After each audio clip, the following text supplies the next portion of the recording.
تر شا مې د میدان وردګ ولایت نرخ ولسوالۍ د صدمردي د چراسون کلی ښکارېږي.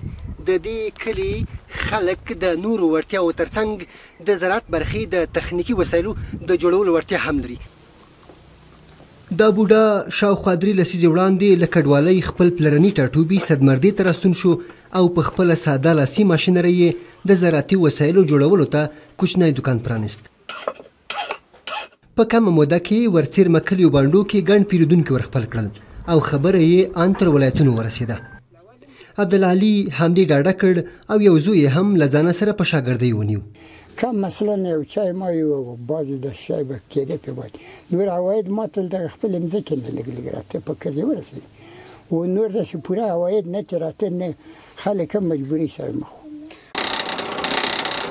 په دې کوچني لاسي ماشین سکاره تازه کوي تر څو اوسپنه د شکل بدلون ته چمتو شي. د زراعتي وسایلو جوړولو ماشینري خورا ساده ده خو وایي تولید یې د ورځې له بازار سره برابر دی.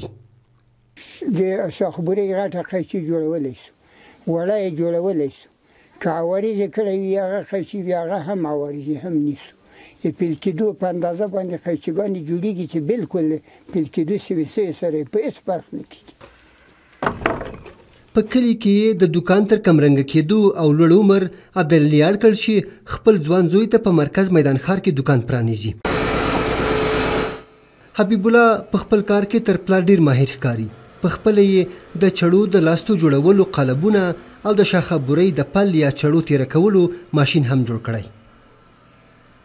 خپله زه دغه پیلکو قیچیانې جوړوم دودیسته دغه ماډل دودیسته قیچیانې جوړوم یک دیسته قیچیانې جوړوم هغه څو قسمې دي 3-4 قسمه وړې قیچیانې جوړوم 3-4 قسمه غټې قیچیانې جوړوم د پیوند چوکان جوړوم او نورې ارې د شاخبورۍ جوړوم دغسې ارې نورې جوړوم. هغه د خپل کاروبار وسنۍ ماشینري تر ډیره په خپل لاس جوړه کړې.